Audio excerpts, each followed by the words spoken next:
হযরত মুসা আলাইহিস সালাম একদিন আল্লাহর কাছে জিজ্ঞাসা করলেন, হে প্রভু, আমার অনুসারীদের মধ্যে কে সবচেয়ে বড় পাপী? আল্লাহ উত্তরে বললেন, যে ব্যক্তি সর্বপ্রথম এই পথ অতিক্রম করবে সেই ব্যক্তি হইল তোমার অনুসারীদের মধ্যে সবচেয়ে বড় পাপী। আল্লাহর কথা অনুযায়ী হযরত মুসা আলাইহিস সালাম বসে দেখছেন। কিছুক্ষণ পর দেখলেন এক ব্যক্তি ছোট একটি ছেলেকে কোলে করে পথ অতিক্রম করছে। হযরত মুসা আলাইহিস সালাম বুঝে ফেললেন এই সেই বড় পাপী। হযরত মুসা আলাইহিস সালাম আল্লাহকে বললেন, হে প্রভু, এখন আমাকে সবচেয়ে নেকি মানুষটিকে দেখান। আল্লাহ উত্তরে বললেন, সূর্য ডোবার সাথে সাথে যে লোকটি তোমার পূর্ব স্থান দিয়ে চলে যাবে সেই হইল সবচেয়ে বড়বান নেকি। হযরত মুসা আলাইহিস সালাম সূর্য ডোবার বেশ আগে থেকে বসে রইলেন। যেই সূর্য ডুবছিলেন দেখলেন সে সকালের ওই ব্যক্তি ছোট ছেলেকে কোলে করে ফিরে যাচ্ছেন। মুসা আলাইহিস সালাম হতভম্ব হয়ে আল্লাহকে জিজ্ঞাসা করলেন, হে প্রভু, একই ব্যক্তি মহাপাপী, আবার একই ব্যক্তি নেকিবান।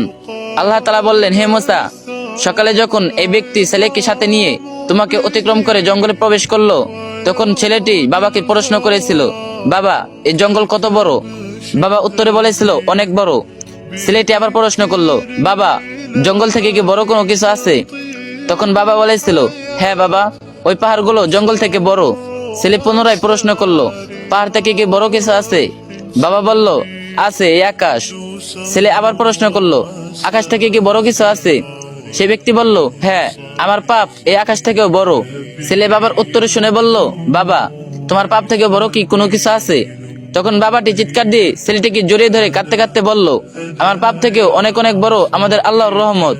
হে মুসা, এই ব্যক্তির পাপের অনুভূতি ও অনুশোচনা আমাদের এতই পছন্দ হয়েছে যে সবচেয়ে পাপী ব্যক্তিকে সবচেয়ে নেককার ব্যক্তি বানিয়ে দিয়েছি। মনে রেখো, আমার শাস্তির হাত থেকে ক্ষমার হাত বহুত গুণ বড়। হে আল্লাহ, আপনি আমাদের সকলকে পিছনের গুনাহসমূহ ক্ষমা করে সামনের দিনগুলোকে সত্য পথে চলার তৌফিক দান করুন, আমিন। রাসূল সাল্লাল্লাহু আলাইহি ওয়াসাল্লাম বলেছেন, আল্লাহ ওই ব্যক্তির চেহারা উজ্জ্বল করে দেন যে আমার কোনো হাদিস শুনেছে অথবা অন্যের কাছে পৌঁছে দিয়েছে। তাই এই ভিডিওটি সবার কাছে পৌঁছে দেন, আর যে যেতে পারেন কপি লিংক করে দিন। بالله كم تستطب القرون